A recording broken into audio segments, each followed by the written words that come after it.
మొదటగా మన తండ్రిని దేవునికి కృతజ్ఞతాస్తుతులు చెల్లిస్తూ ఉన్నానండి. హాజరైనటువంటి నా తోటి సహోదరులకు సోదరీమణులందరికీ నా హృదయపూర్వకమైన వందనాలు తెలియజేస్తూ ఉన్నానండి. ఈరోజు మనం ఒక ఆదరణకరమైనటువంటి విషయాన్ని నేర్చుకుందామండి. సహజంగా మనం కష్టాల్లో ఉండేటప్పుడు, మనం ఏదైనా ప్రమాదంలో చిక్కుకున్నప్పుడు, మనకు ఎవరో సహాయం చేసేవాళ్ళు రానప్పుడు మనం చాలా బాధపడుతుంటామండి. నేను దిక్కులేనోడిని, నేను దిక్కులేని దాన్ని, నా గురించి ఆలోచించే వాళ్ళు ఎవరున్నారు, నన్ను చూడడానికి వచ్చేవాళ్ళు ఎవరున్నారు అని అలాగా చాలా మనం నిస్సహాయతకు, నిరాశకు లోనైపోతూ ఉంటామండి.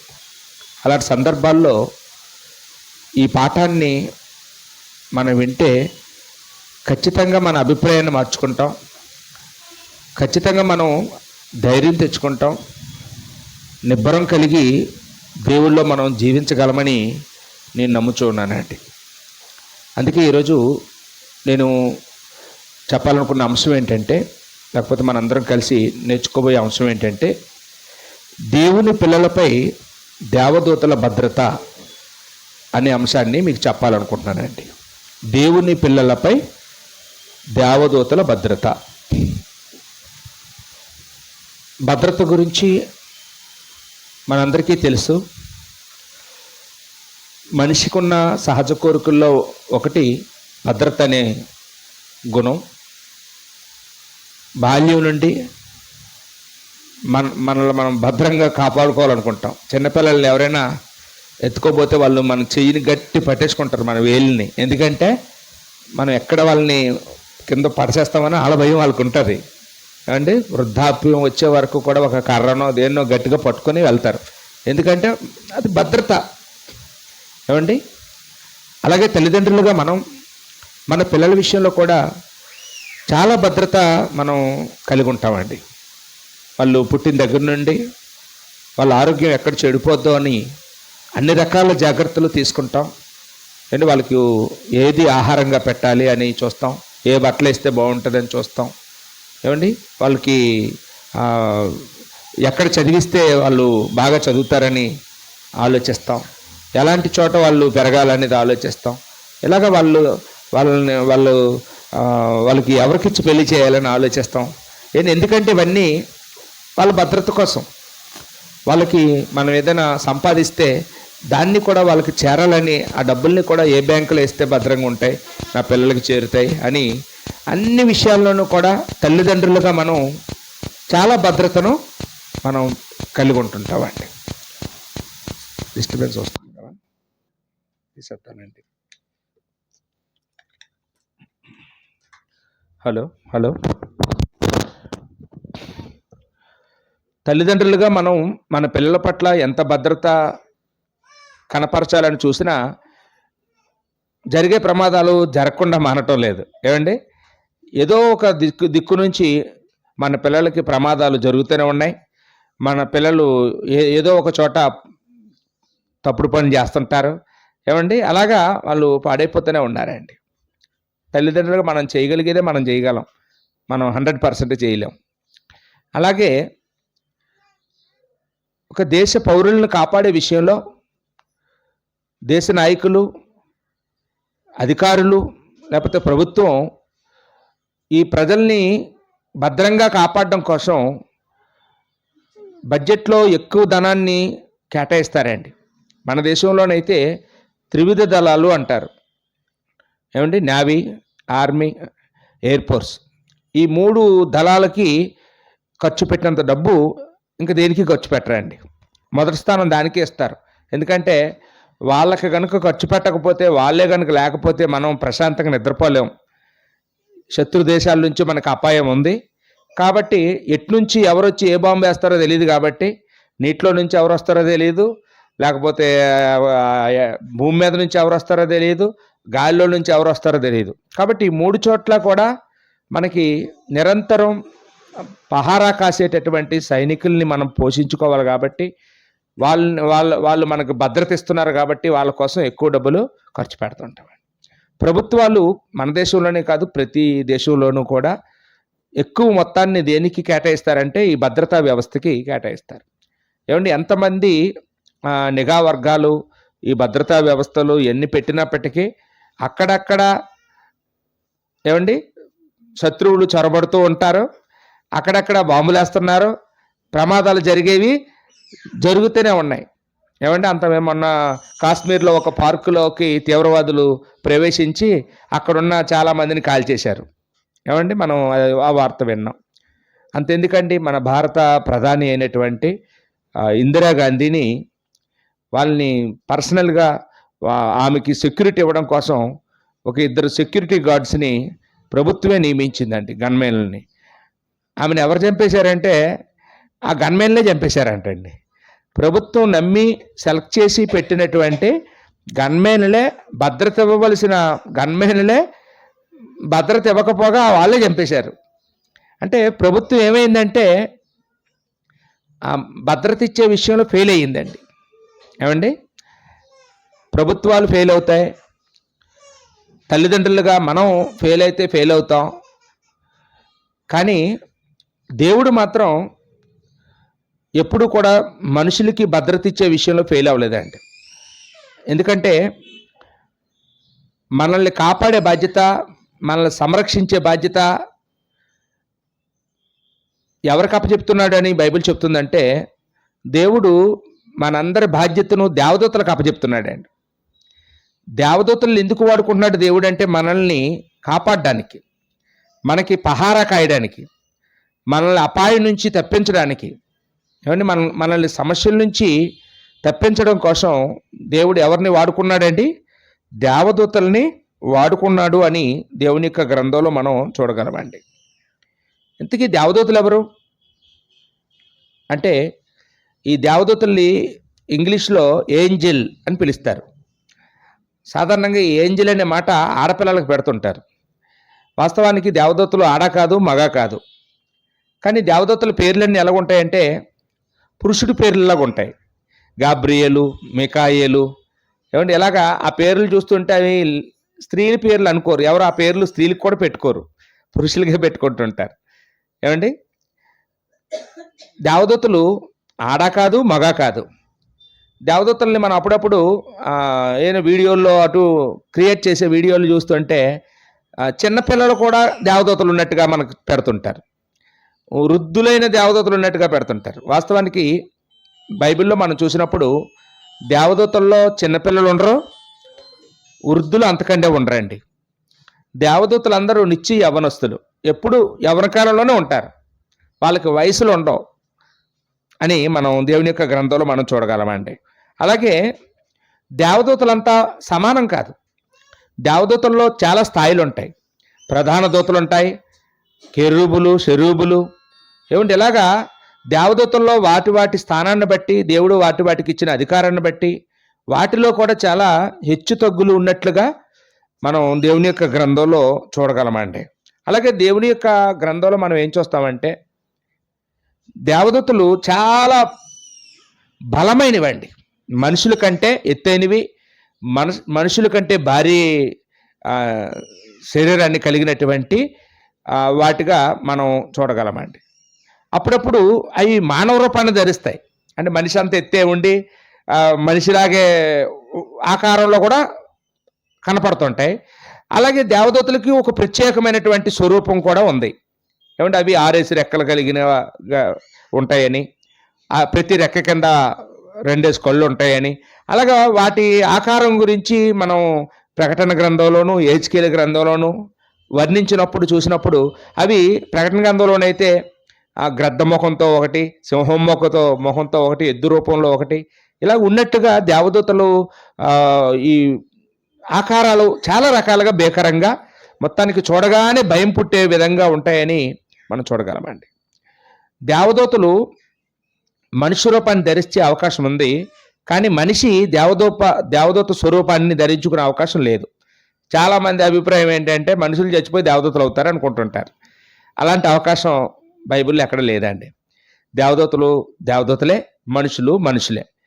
ఏమండి, మనుషుల కోసమే దేవుడు దేవదూతల్ని సృష్టించాడండి. దేవదూతలు కూడా తనంతట తాను వచ్చినవి కావు, వాటంతట అవి కలిగినవి కావు. అవి కూడా సృష్టింపబడినవే. దేవుడే వాటిని కూడా సృష్టించాడని దేవుని యొక్క గ్రంథంలో మనం చూడగలమండి. ఏమంటే అలాగే దేవదూతల గురించి మనం ఆలోచన చేసినప్పుడు దేవదూతలు కొన్ని సందర్భాల్లో మనుషులు తినే ఆహారాన్ని తిన్నాయండి. అబ్రహాము ఇంటికి వచ్చినప్పుడు ఆ దేవదూతలు అబ్రహాము సారా చేసిన విందుని ఆరగించి వెళ్ళినట్టుగా మనం చూస్తున్నాం. ఏమండి, అయితే దేవదూతలకు అంటూ ఒక ప్రత్యేకమైన ఆహారం ఉంది. ఏంటండి అది? మన్నా. ఏమండి, ఒక సందర్భంలో ఇశ్రాయేలీయులు ఐగుప్తు నుంచి వచ్చినప్పుడు ఆ మన్నాతో పోషింపబడ్డారంటండి. దేవదూతలు తిన్న ఆహారాన్ని మనుషులు తిన్నారు అని బైబిల్ మనకి చెప్తా ఉందండి.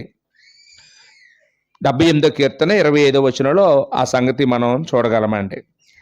ఏమండి, దేవదూతలు మనుషులు తిన్న ఆహారం తిన్నారని అనడానికి హెబ్రీ పత్రిక 13:1 వచనాన్ని మనం రాసుకోగలమండి. అలాగే మనం చూసినప్పుడు ఈ దేవదూతలు మనలాగా వివిధ భావోద్రేకాలు కలిగిన వాళ్ళు కాదు. దేవదూతలు ఎప్పుడు ఆనంద గీతాలు పాడుతూ ఉంటాయంట. విజయ గీతాలు పాడుతూ, ఆనంద గీతాలు, స్తోత్ర గీతాలు పాడుతూ ఎప్పుడు దేవదూతలు ఆనందంగా ఉంటాయండి. ఎప్పుడు ఆనందంగా ఉంటాయని బైబిల్లో మనం చూడగలం. యోబు గ్రంథంలో 38:7 వచనంలో మనం ఆ సంగతి గమనించగలమండి. దేవదూతలు ఎప్పుడు ఆనంద గీతాలు పాడుతూ ఉంటాయండి. అలాగే దేవదూతల గురించి మనకి తెలుసుకోవలసిన సమాచారం ఏంటంటే, సాతాను కూడా ఒకప్పుడు దేవదూతే. సాతాను అనుచరులు కూడా ఒకప్పుడు దేవదూతలే.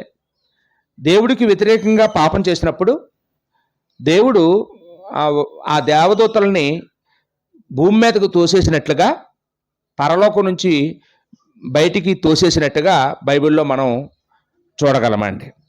వాటికి మనం కావాలనుకుంటే 2 పేతురు పత్రికలో 2:4 వచనంలోను, యోధా పత్రిక 1:6 వచనంలోను, యెహెజ్కేలు గ్రంథము 28:14 వచనంలో ఇవి చదువుకుంటే మనకి ఆ విషయాలు సామాన్యంగా అర్థమవుతాయండి. అలాగే ఈ దేవదూతల యొక్క సంఖ్య ఎంత అని మనం చూసినప్పుడు ఇవి మనుషుల కంటే ఎక్కువ. మనుషుల్లోనే లెక్కించగలం ఈ భూమి మీద 850 కోట్ల మంది ఉన్నారు అని. దేవదూతల సంఖ్యను ఎవరూ లెక్కించలేమండి. ప్రకటన గ్రంథంలో వాటి సంఖ్య గురించి రాయబడుతూ ప్రకటన గ్రంథం 5:11 వచనంలో ఏం రాయబడిందంటే, కోటాను కోట్లుగా దేవదూతలు ఉన్నారు అని యోహాను చూశాడండి. ఏమండి, కాబట్టి వాటి సంఖ్య ఎంత అని, ఇన్ని కోట్లని ఖచ్చితంగా చెప్పలేం. ఏమండి, ఇలాగ మనం ఆలోచన చేసినప్పుడు దేవదూతలు మనకి పరిచారకులని కూడా మనం బైబిల్లో చూస్తూ ఉన్నామండి. హెబ్రీ పత్రికలో 1:14 వచనంలో దేవదూతలు వీరందరూ రక్షణయను స్వాస్థ్యము పొందబోవు వారికి పరిచారము చేయుటకై పంపబడిన సేవకులైన ఆత్మల కారా అన్నాడు. అంటే రక్షణ అనే స్వాస్థ్యం పొందబోయే వారికి, అంటే ఎవరైతే పరలోకానికి వెళ్ళబోతున్నారో ఆ పరలోకానికి వెళ్ళబోయే వాళ్ళకట పరిచారం చేయడానికి నియమించబడిన ఆత్మలు కారా అని ఇక్కడ హెబ్రీ గ్రంథకర్త గుర్తు చేస్తూ ఉన్నాడండి.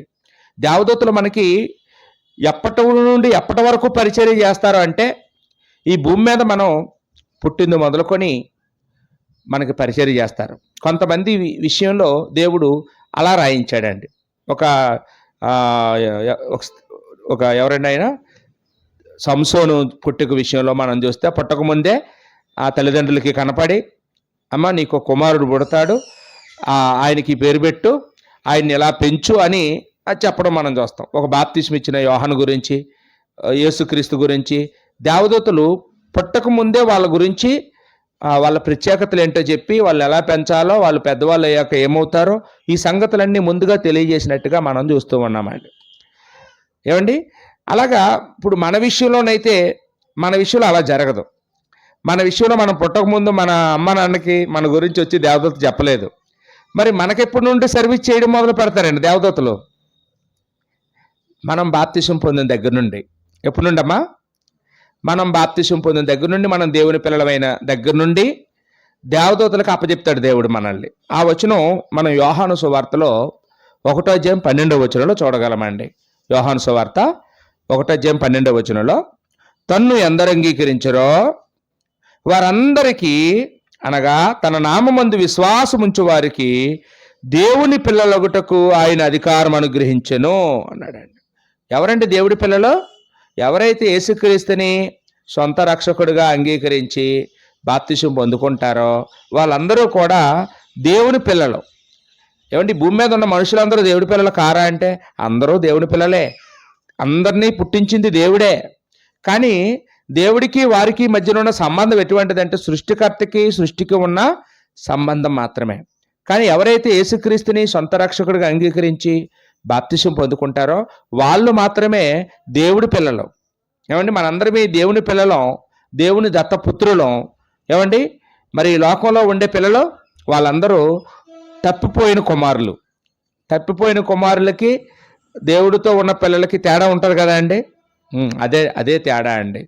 ఇంకా మనం చూసినప్పుడు దేవుడు దేవదూతల్ని ఎప్పటి నుంచి మనకి తోడే ఉంచుతాడో ఇక్కడ ఒక మాట మనం చూస్తే మత్తయి సువార్త 18 అధ్యాయంలో 10వ వచనాన్ని మనం చూసినప్పుడు, మత్తయి సువార్త 18 అధ్యాయం 10వ వచనంలో, ఈ చిన్నవారిలో ఒకరినైనను తృణీకరింపకుండా చూచుకొనుడి, వీరి దూతలు పరలోకమందున్న నా తండ్రి ముఖమును ఎల్లప్పుడూ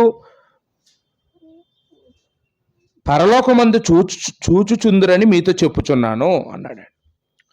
ఏమంటే, చిన్నపిల్లలు తృణీకరించకండి, వారిని నా దగ్గరికి రానివ్వండి అని యేసుప్రభు చెబుతూ, వీరి దూతలు పరలోకమందు దేవుని ముఖమును ఎల్లప్పుడూ చూచుచుందురు అన్నాడు. ఎందుకు ఎల్లప్పుడూ దేవదూతలు దేవుడి ముఖాన్ని చూస్తాయంట అంటే, ఈ చిన్నపిల్లలకి ఏదైనా సమస్య వస్తే వెంటనే దేవుడు సైగ చేస్తాడు, దేవదూతలకి సిగ్నల్ ఇస్తాడు. ఏమండి, దేవుని సిగ్నల్ కోసం రెడీగా చూస్తుంటాయి అన్నమాట. ఇప్పుడు చూడండి, ఇప్పుడు పోలీసుల్లో పెద్ద ఆఫీసర్ ఉంటాడు, డిఐజీ ఏదో అంటారు ఆయన్ని. ఆయన పర్మిషన్ కోసం ఇక్కడ లోకల్లో పోలీసులు రెడీగా ఉంటారు. ఆయన పర్మిషన్ ఇస్తే మూవ్ అవుతారు. అలాగనమాట అండి. దేవుని పర్మిషన్ కోసం దేవదూతలు ఎప్పుడు కూడా సిద్ధంగా ఉంటాయంట అండి. ఆయన ముఖం చూసుకుంటూ ఉంటాయంట. ఎప్పుడు ఆయన వెళ్ళండి అంటాడో వెంటనే వెళ్ళి వెంటనే ఆ పిల్లల పక్షంగా ఉండి పనిచేస్తుంటాయండి. మనం చిన్నతనంలో మనకు ఏమి తెలియదండి. మనకు తెలియ పాములు పట్టేసుకుంటాం, వెళ్ళి గోతులో పడిపోతుంటాం.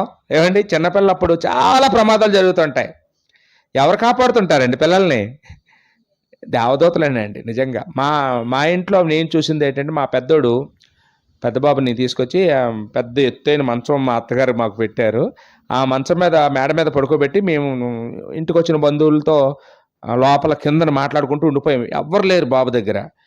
వాడు 5 నెలలు అనుకుంటున్నప్పటికీ వాడు ఇలా తిరగబడి మొత్తానికి ఏమైందంటే ఆ ఎత్తైన మంచం మీద నుంచి స్లాబ్ మీద పడ్డాడండి. తల పెద్దగా ఉండేది కాదు మా పెద్ద అబ్బాయికి. ఏమవుతుందండి, ఆ చిన్న లేత తల కిందనే పడిపోతే స్లాబ్ మీద పడిపోయాడు అనమాట, ఎత్తైన మంచం మీద నుంచి. గుండు బద్దలెడిపోద్ది నిజంగా. ఏమండి, కానీ ఏం అవ్వలేదండి. ఏడ్చాడు, శబ్దం వచ్చింది, మేము పరిగెట్టి వెళ్ళి చూసాం. ఏడ్చాడు కానీ చూస్తే చిన్న గాయం అవ్వలేదు, వాడికి ఏం అవ్వలేదండి. అప్పుడు అనిపిస్తుంది నాకు, నిజంగా దేవదూతలు వీళ్ళకి చిన్నపిల్లలకి తోడుగా ఉంటారు. లేకపోతే మనం ఏం కాపాడగలం, మనం ఎంత కాపాడగలం? ఆ నోరు లేని పిల్లలకి దేవుడు అలాగ సహాయం చేస్తాడో అనిపిస్తుంది అండి. అలా మనకు తెలిసి కొన్ని, మనకు తెలియక కొన్ని.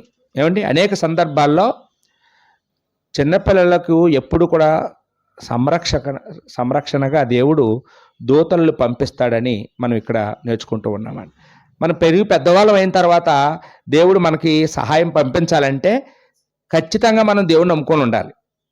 ఏమండి, మనం రక్షణ పొందుకొని ఉండాలి, యేసుక్రీస్తుని విశ్వసించి ఉండాలి. లేదు నేను పెద్ద అయిన తర్వాత పాపం చేసిన తర్వాత కూడా ఆ దేవుడు నాకు దేవదూతలు పంపాలి అంటే అప్పుడు పంపడు. ఏమండి, అప్పుడు పంపాలంటే మనకు అధికారం, మనకి ఆ అర్హత ఉండాలి. మనకు ఉండవలసిన అర్హత ఏంటండి?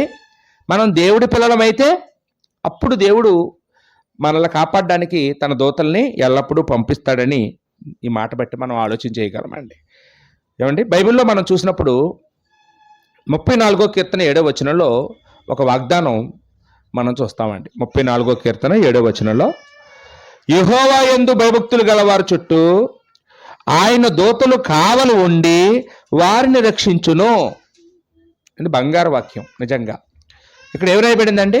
యెహోవా యందు భయభక్తులు గల వారి చుట్టూ ఆయన దూతలు, అంటే ఆయన దేవదూతలు కావలు ఉండి వారిని రక్షిస్తారు. కాబట్టి భయభక్తులు కలిగిన వారి చుట్టూ దేవుని దూతలు ఉంటారు. భయభక్తులు కలవారి చుట్టూ దేవుని దూతలు కాపలా ఉంటారు, కాపాడుతారు అని ఇక్కడ ఈ కీర్తనలో మనం చూస్తూ ఉన్నామండి. ఏమండి, మనకి అనుభవం లేకపోవడం వల్ల, లేకపోతే మనకి మనోనేత్రాలు తెరవబడకపోవడం వల్ల మనం గమనించం. కానీ మన గురించి ఎంత కాపుదల దేవుడు మనకి ఇస్తున్నాడో, ఎన్ని సందర్భాల్లో మనల్ని దేవుడు లేవనెత్తుతున్నాడో, ఎన్ని సందర్భాల్లో దేవుడు మనల్ని రక్షిస్తున్నాడో మనం చూడలేమండి, మనం గ్రహించలేం. కానీ బైబిల్లో కొందరు భక్తులు జీవితాలు మనం చదివినప్పుడు వారి జీవితాలను దేవుడు ఎలా రక్షించాడో దేవుడు వాటి చరిత్రలు మనకు రాయించాడండి. ఈరోజు మనం అలాంటి ఒక 11 మంది చరిత్రలు ఒకసారి మనం ఆలోచించేద్దాం. ఏంటి వారి విషయంలో దేవుడు తన దూతలను పంపి ఎలాగ వారిని కాపాడాడో, వారి విషయంలో జోక్యం చేసుకున్నాడో ఈ సమయంలో మనం గమనిద్దామండి. తద్వారా దేవుడు మనకి ఎలా సహాయం చేస్తాడో మనం కూడా నిరీక్షణ కలిగి ఉండడానికి అవకాశం ఉంటుంది. మొదటగా మనం చూసినప్పుడు ఆదికాండం 19వ అధ్యాయంలో 15వ వచనం నుంచి 16వ వచనం వరకు మనం చదువుదామండి. తెల్లవారినప్పుడు ఆ దూతలు లోతును త్వరపెట్టి, లెమ్ము, ఈ ఊరి దోషశిక్షలో నశించిపోకుండా నీ భార్యను ఇక్కడ నుండి నీ 2 కుమార్తెలను తీసుకుని రమ్మని చెప్పిరి.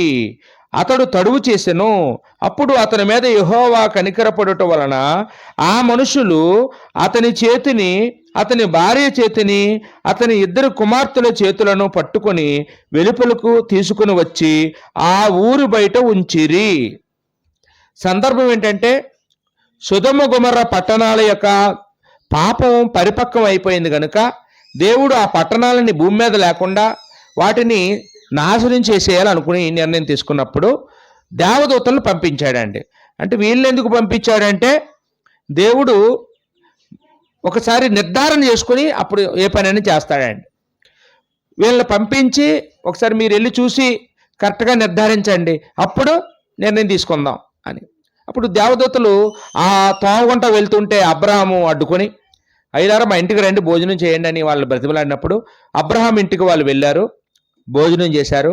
భోజనం చేసిన తర్వాత మీరు ఎక్కడికి వెళ్తున్నారండి, ఏం పని మీద తిరుగుతున్నారండి అని చెప్తే వాళ్ళు ఇలా సొదొమ గొమొర్రా పట్టణాన్ని నాశనం చేయడానికి వెళ్తున్నామంటే, అయ్యా మరి ఆ పట్టణంలో మా బంధువు ఉన్నాడు, ఆయన పేరు లోతు, ఆయనకు భార్య 2 కుమార్తెలు ఉన్నారు, మరి వారిని బట్టి ఆ పట్టణాన్ని క్షమించాలంటే, అలాగా బేరవాడితో ఒక 10 మంది అయినా నీతిమంతులు ఉంటే ఆ పట్టణాన్ని క్షమిస్తానని దేవుడు చెప్పాడు.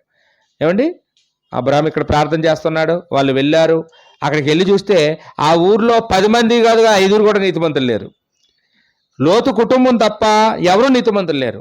వాళ్ళు ఎలాంటి వాళ్ళు అంటే, పురుషులు పాపం చేయడం పెద్ద వింతే ఉందని పురుషులు పాపం చేస్తున్నారంట అక్కడ. అలాంటి వాతావరణం ఆ దేవదూతలు చూశారండి. లోతు ఇంటికి వచ్చిన ఆ దేవదూతలతో పాపం చేయడానికి వాళ్ళు సాహసించారు. ఏమండి, అలాంటి భయంకరమైనటువంటి పట్టణాన్ని అసలు ఇంక ఉంచడానికి వెళ్ళలేదు, వెంటనే దీనిని దహించేయాలని అనుకున్నారు. అయితే లోతుతో చెప్పారు, లోతు నువ్వు తడు చేయొద్దు, బయలుదేరు అంటే త్వరపెట్టారంట. త్వరపెడుతుంటే లోతు ఏం చేస్తున్నారని, ఇప్పుడు వచ్చేయమంటే ఎక్కడికి వచ్చేస్తానండి, అయ్యే బోళ్ళు వ్యాపారాలు ఉన్నాయి, చాలా వ్యవహారాలు ఉన్నాయి, అన్నీ చక్కబెట్టుకోవద్దు, సర్దుకోవద్దు, కొద్ది రోజులు టైం కావాలంటున్నాడు అనమాట ఆయన. ఏమండి, ఇప్పుడు మీరు ఉన్నపాటున మిమ్మల్ని ఎవరైనా పక్కూరు వచ్చేయండి వెళ్ళిపోవాలంటే వెళ్ళిపోగలమా? ఈ ఊర్లో మనకి చాలా సంబంధాలు ఉంటాయి, చాలా వ్యవహారాలు ఉంటాయి, చాలా వ్యాపారాలు ఉంటాయి, అవన్నీ చక్కబెట్టుకోవడానికి గడువు అడుగుతాం. లోతు కూడా అమాయకంగా అలా అడుగుతున్నాడు, ఆయనకి పరిస్థితి అర్థం కావట్లేదు. కాబట్టి దేవుడు అతని ప్రవర్తనకి కోపగించుకోకుండా కనికరించాడంట. ఆ సందర్భంలో కనికరించి ఏం చేశాడండి, వాళ్ళ చేతులు పట్టుకొని దేవదూతలు బలవంతంగా ఆ ఊరు నుంచి బయటికి తీసుకెళ్లారని అక్కడ మనం చదువుతూ ఉన్నామండి. ఏమండి, అంటే కొన్ని సందర్భాల్లో మన అమాయకత్వాన్ని, మన బలహీనతల్ని కూడా అర్థం చేసుకొని దేవదూతలు ఏం చేస్తారండి, మనల్ని రక్షిస్తూ ఉంటారు, ప్రమాదం నుంచి రక్షిస్తూ ఉంటారు. లోతు భార్యని, లోతు 2 కుమార్తెల్ని కూడా ఆ సొదొమ గొమొర్రా పట్టణంలో సంభవించినటువంటి దేవుని ఉగ్రతలో వాళ్ళు బలైపోకుండా, ఆ అగ్నిగంధకాల్లో కాలిపోకుండా దేవుడు ఏం చేశాడమ్మా, వారిని తన దూతల్లో పంపించి వాళ్ళ ద్వారా ఆ కుటుంబాన్ని కాపాడినట్టుగా మనం చూస్తూ ఉన్నామండి. ఇలాగ మనం ఇక రెండవ ఉదాహరణగా మనం చూసినప్పుడు ఆదికాండం 28 అధ్యాయంలో, ఆదికాండం 28 అధ్యాయము 10వ వచనం నుంచి 13వ వచనం వరకు చదువుదామండి. యాకోబు బెహెర్షెబా నుండి బయలుదేరి హారాను వైపు వెళ్ళుచు ఒక చోట చేరి ప్రొద్దుగింకినందున అక్కడ రాత్రి నిలిచిపోయి ఆ చోటి రాళ్లలో ఒకటి తీసుకొని తనకు తలగడగా చేసుకొని అక్కడ పండుకొనెను. అప్పుడతడు ఒక కలకనెను. అందులో ఒక నిచ్చెన భూమి మీద నిలబడి ఉండెను. దాని కొన ఆకాశమున కంటెను. దాని మీద దేవుని దూతలు ఎక్కుచూ దిగుచూ ఉండిరి. మరియు యెహోవా దానికి పైగా నిలిచి, నేను నీ తండ్రి అయిన అబ్రహాము దేవుడును ఇస్సాకు దేవుడైన యెహోవాను, నీవు పండుకొని ఉన్న ఈ భూమిని నీకును నీ సంతానమునకును ఇచ్చేదనెను. ఏమంటే ఇక్కడ సందర్భం మనం చూసినప్పుడు యాకోబు ఏ పరిస్థితిలో ఉన్నాడు ఆ రోజు అంటే, తన అన్నయ్యైన ఏసావు ఎట్నుంచి వచ్చి తనను చంపేస్తాడా అని ప్రాణభయంతో తాను పుట్టి పెరిగిన ఊరిని విడిచిపెట్టి తన మామగారు ఊరికి ఆయన ప్రయాణమై చాలా దూరం నడిచిన తర్వాత చీకటైపోయిందని ఒక చోట ఆగి ఆ రాత్రి అక్కడ పడుకొని వదిలేసి వెళ్దామని కొన్ని రాళ్లను తలగడగా చేసుకొని అక్కడ నిద్రపోయాడంట. ఆ నిద్రలో దేవుడు ఆయనకు ఒక కళ రప్పించాడు. ఆ కళలో దేవుడు దేవదూతలు చూపించాడు. ఏమంటే దేవదూతలు చూపించి యాకోబుని ధైర్యపరిచాడు. ఏమంటే దేవదూతలు చూపించి దేవుడు ఏం చెప్పాడండి, నీ కోసం ఇదిగో దేవదూతలు ఒక నిచ్చెన మీద నుండి ఆకాశం నుంచి కిందకి దిగుతున్నారు, నీ కోసం సర్వీస్ చేసి నీకు సాయం చేసి ఇదిగో దేవదూతలు కొంతమంది మళ్ళా పైకి ఎక్కుతున్నారు. ఈ దేవదూతలు దిగేది ఎక్కేది నీకోసమే కాదు, నీ పిల్లల కోసం, నీ పిల్లల పిల్లల కోసం. ఇదిగో నువ్వు పడుకున్న ఈ భూమిని నీకు నీ పిల్లలకి నిత్య స్వాస్థ్యంగా నేను ఇవ్వబోతున్నాను అని అక్కడ దేవుడు యాకోబుకి చెప్పి ధైర్యపరచడానికి ఆ స్వప్నాన్ని కలుగు చేశాడండి.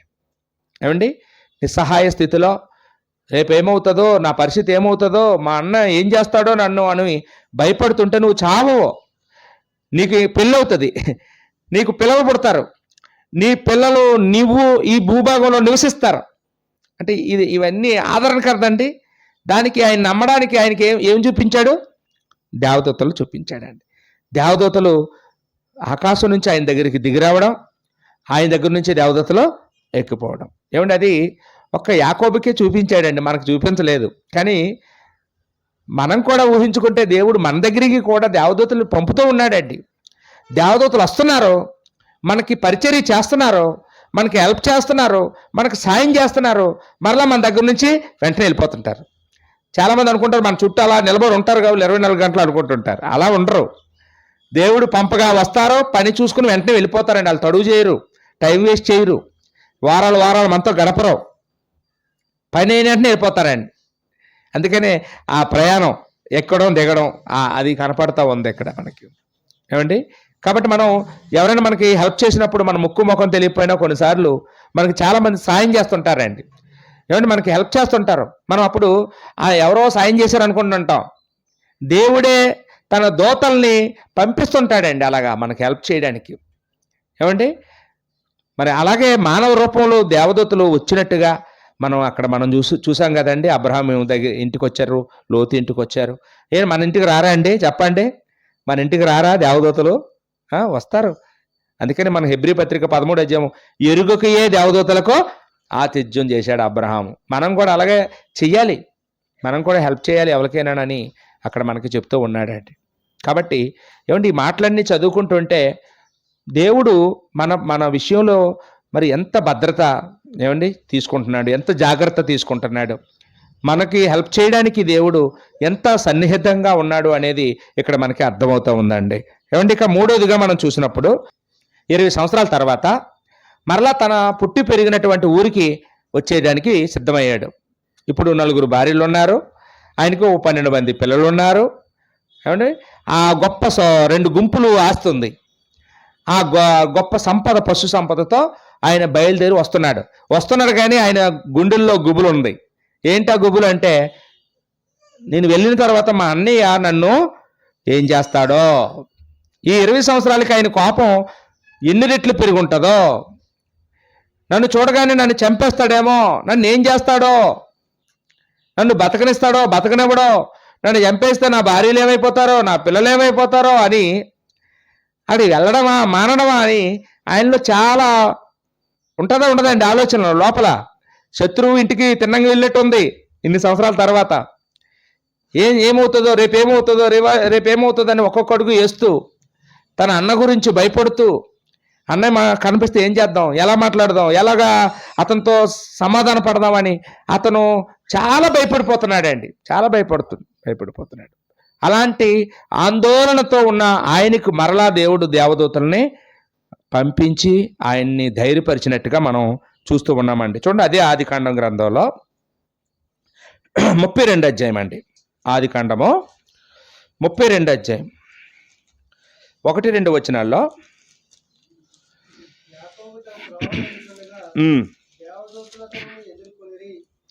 చూసారండి.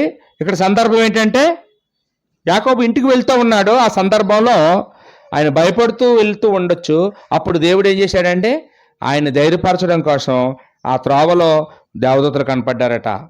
యాకోబు వారిని చూచి, ఇది దేవుని సేన అని చెప్పి ఆ చోటికి మహనయీము అని పేరు పెట్టాడంటండి. మహనయీము ఏమండి అంటే, ఎప్పుడు కూడా తన భక్తులు భయపడుతున్నప్పుడు, ఆందోళన చెందుతున్నప్పుడు, ధైర్యాన్ని కోల్పోతున్నప్పుడు, ధైర్యాన్ని ఆయనకి ఇవ్వడం కోసం, ఇదిగో నాయనా నీ వెనకాతలు ఒక్కడవు లేవు, నీ వెనకాతల గొప్ప సేన ఉంది, నిన్ను కాపాడడానికి నీ సైనికులే కాదు, ఇగో నా సైనికులు పంపుతున్నాను చూడు అని, నా సైన్యాన్ని చూడని దేవుడు గొప్ప సేనను యాకోబుకు చూపించాడండి. ఇప్పుడు యాకోబు భయపడతాడమ్మా? ఇంకా భయపడే పనే ఉంది. ఎందుకంటే దేవుని సైన్యం నాకు అండగా ఉంది, నాకేమి, నన్నేం చేస్తారు ఎవరైనా కానీ అని ఆయన చాలా ధైర్యం తెచ్చుకునే అవకాశం ఉందండి. ఇలాగా తన భక్తులను కష్టాల నుండి, ఇబ్బందుల నుండి దేవుడు విడిపించడం కోసం, వారికి మనోధైర్యాన్ని కలుగజేయడం కోసం తన దూతలను ఆయన ఎప్పుడు కూడా రెడీగా ఉంచుతున్నట్టుగా మనం దేవుని యొక్క గ్రంథంలో చూడగలమండి. ఏమండి, మనం 4వ ఉదాహరణగా నిర్గమకాండము 4వ అధ్యాయంలో, నిర్గమకాండము 14వ అధ్యాయంలో 19వ వచనాన్ని చూద్దామండి. నిర్గమకాండము 14వ అధ్యాయము 19వ వచనం. ఇక్కడ సందర్భం ఏంటంటే, ఇశ్రాయేలు ఐగుప్తు నుంచి మోషే వాళ్ళు తీసుకుని వచ్చాడు. వాళ్ళు వెళ్ళిపోతూ ఉన్నారు. ఎదురుగా ఎర్ర సముద్రం వచ్చింది. ఈ లోపల ఐగుప్తీలు కూడా మరలా వాళ్ళ సైన్యాన్ని వేసుకుని, వాళ్ళ రథాలు వేసుకొని ఇశ్రాయేల్ని చంపడానికి వస్తున్నారు.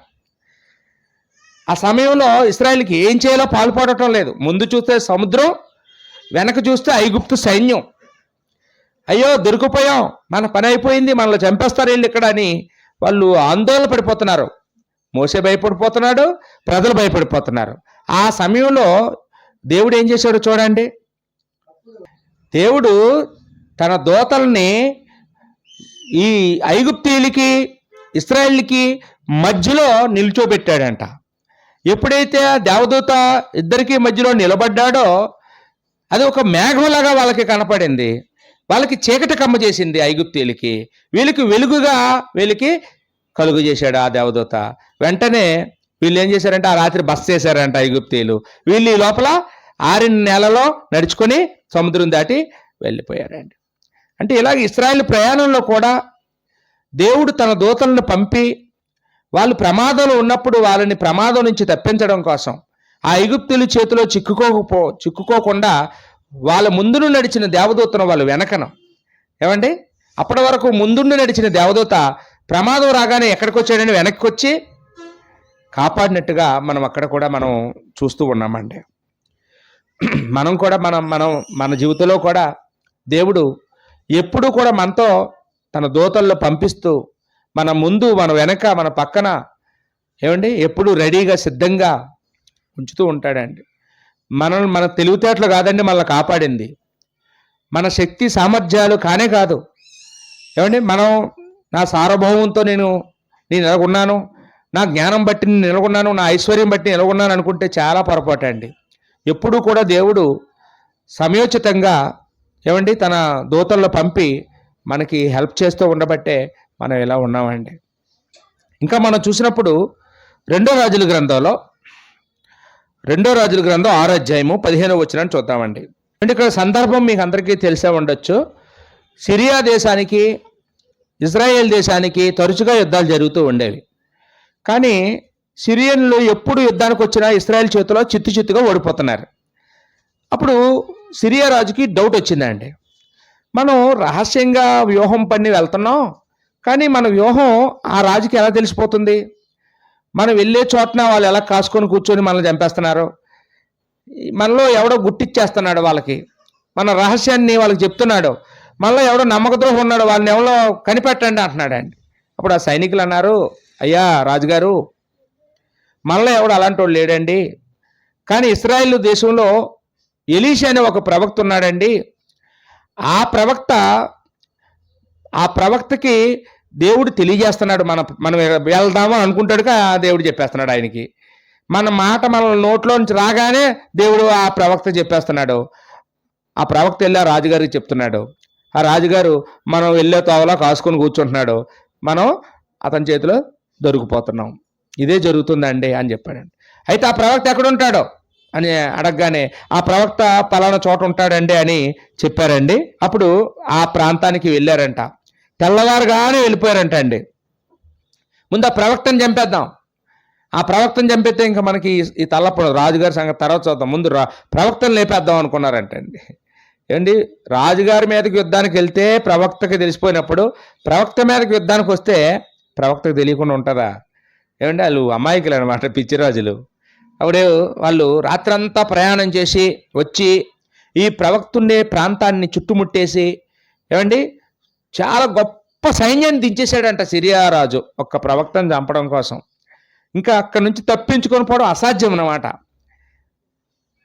తెల్లవారేటప్పటికి ప్రవక్త శిష్యుడు, అతని పేరు రాయలేదు, బహుశా గెహాజీ అయి ఉండొచ్చు. ఎలీషా ప్రవక్త శిష్యుడు అంటే గెహాజీ అప్పటికి. కాబట్టి గెహాజీ నిద్రలేచి తలుపు తీసుకుని బయటకు వచ్చాడంటండి. రాగానే ఆయన చుట్టూ సైనికులు చూశాడు, ఆ సైనికుల యొక్క వస్త్రధారణ చూశాడు. వాళ్ళు చూడగానే వీళ్ళు సిరియా సైనికులు మన దేశం మీద దండెత్తొచ్చారు, అయ్యో మన ప్రాంతం అంతా కమ్మేశారు, వాళ్ళు గొప్ప సైన్యం, ఇంకా మనం బతకం అని వెంటనే అయ్యో అయ్యో అని కేకలు వేసుకుంటూ తన దైవజనుడైనటువంటి ఎలీషా దగ్గరికి వెళ్ళి, అయ్యా మనం బతకమండి, మనం చచ్చిపోతామండి, మనకి ఈరోజు లాస్ట్ డేట్ అండి, ఏదో ఒకటి చేద్దామండి, ఎలా చేయాలండి, ఏం చేయాలండి అని ఆయన కంగారు పెట్టేస్తున్నాడంట. అప్పుడు ఆ ప్రవక్త లేచి, ఎందుకయ్యా అలాగవుతున్నావు, మన పక్షంగా ఉన్నవాళ్ళు వాళ్ళకంటే అధికులు అన్నాడండి. ఆ మాట అండర్లైన్ చేసుకోవాలండి. మన పక్షంగా ఉన్నవాళ్ళు వాళ్ళకంటే అధికులు అంటే వాళ్ళు ఎంతమంది ఉన్నారో, ఒక 1000 మంది ఉంటారా, 2000 ఉంటారా, 10,000 ఉంటారా? మన పక్షంగా ఎంతమంది ఉన్నారో తెలుసా? కోట్లయ్యా, కోట్ల మంది ఉన్నారు మన పక్షంగా దేవదూతలు. కాబట్టి నువ్వే భయపడాల్సిన పని లేదు, ఆగు నీకు చూపిస్తానని ప్రార్థన చేశాడంట. ఇటు కళ్ళు తిరుగు తండ్రి అంటే, అండ్ అప్పటి వరకు వాడికి మామూలు కళ్ళు ఉన్నాయి, మనలాంటి కళ్ళు ఉన్నాయి. ఒక్కసారిగా విశ్వాసకుండే కళ్ళు వచ్చేయండి, దాన్నే మనోనేత్రాలు అంటారు. అదృశ్యమైనవి ఉన్నాయని నిదానించి చూడగలిగాడు. అప్పుడు చూసేటప్పటికి ఏం కనపడ్డాయంట? పెద్ద పర్వతం వాళ్ళ చుట్టూ కనపడింది, అలాగే అగ్ని కనపడింది, గుర్రాల చేత రథాల చేత తిరుగుతున్న దేవదూతలు సైన్యం కనపడిందండి. ఓ ఇంతమంది ఉన్నారా మనకు కాపాడడానికి, వీళ్ళే గొప్ప అనుకున్నాం, వీళ్ళకంటే 3 ఇంతలు మా సైన్యం మనకి అండగా ఉందని అప్పుడు తెలుసుకున్నాడు, ధైర్యం తెచ్చుకున్నాడంటండి ఆ శిష్యుడు. ఏమండి, మనకి కూడా అపాయాలు వచ్చినప్పుడు, ప్రమాదాలు వచ్చినప్పుడు నాకు ఎవరు లేరు, నేను ఒంటరివాడిని, ఒంటరిదాన్ని, నేను ఏకాకిని, నేను దిక్కుమాలోడిని, నేను దౌర్భాగ్యుణ్ణి అని మనకు అనిపిస్తుంటుంది. మనం ఒంటరోళ్ళం కాదు, దిక్కుమాలోళ్ళం కాదు, దౌర్భాగ్యం అంతకంటే కాదండి.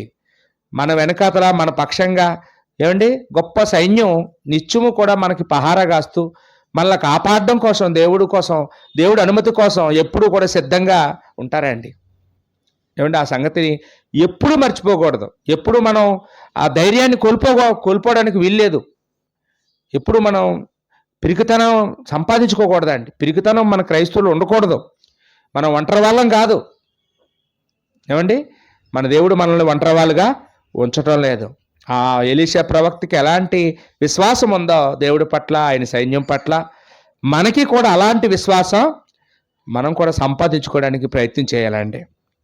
ఇక మనం చూసినప్పుడు మరొక ఉదాహరణ, 6వ ఉదాహరణగా రెండో రాజుల గ్రంథం 19 అధ్యాయం చూద్దామండి. రెండో రాజుల గ్రంథం 19 అధ్యాయం 14 వచనం. ఇక్కడ అశ్షూరు రాజు సన్హరీబు. ఈ సన్హరీబు అనేవాడు యోధా వారి మీదకి దండెత్తొచ్చాడండి. ఈ యోధాకి రాజుగా అప్పుడు హిజ్కియా అనే ఒక మంచి రాజు పరిపాలన చేస్తున్నాడు. అయితే అశ్షూరీయులు సైన్యం చాలా పెద్దది, యోధా వాళ్ళ సైన్యం చాలా చిన్నది. ఎందుకంటే అప్పటికి ఇశ్రాయేలు 2 భాగాలుగా విడిపోవడం, ఒకటి ఉత్తర రాజ్యం, ఒకటి దక్షిణ రాజ్యంగా విడిపోవడం వల్ల అశ్షూరీయులు అప్పటికే ఇశ్రాయేల్ ఓడించేశారు. చుట్టుపక్కల ఉన్న చాలా దేశాలను ఓడించేశారు. కాబట్టి ఇంకా యోధా వారి మీదకి రాబోతున్నాడని తెలియగానే ఈ రాజు గజగజ వణుకుపోతున్నాడు, భయపడిపోతున్నాడు.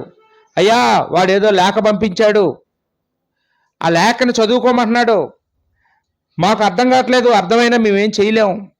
వాడు మమ్మల్ని తిడుతున్నాడు, బెదిరిస్తున్నాడు, మమ్మల్ని అందరినీ చంపేస్తాడంట, నీ మందిరాన్ని కూలగొట్టేస్తాడంట, అలా చేస్తాడంట, ఎలా చేస్తాడంట, నువ్వేం చేస్తావో మాకు తెలియదు, నువ్వే చదువుకో ఈ ఉత్తరాన్ని, నువ్వే ఏదోటి చెయ్యి, మేమేమి చేయలేమని దేవాలయానికి వెళ్ళి ప్రార్థన చేసి ఆ ఉత్తరాన్ని దేవుడిని చదువుకోమని పెట్టేసి వచ్చేసాడండి. ఏమండి, అప్పుడు దేవుడు ఏం చేశాడో తెలుసా? ఆ ఉత్తరాన్ని చదువుకొని 35వ వచనం చూడన్నా. 35వ వచనం. ఆ రాత్రియే యెహోవా దూత బయలుదేరి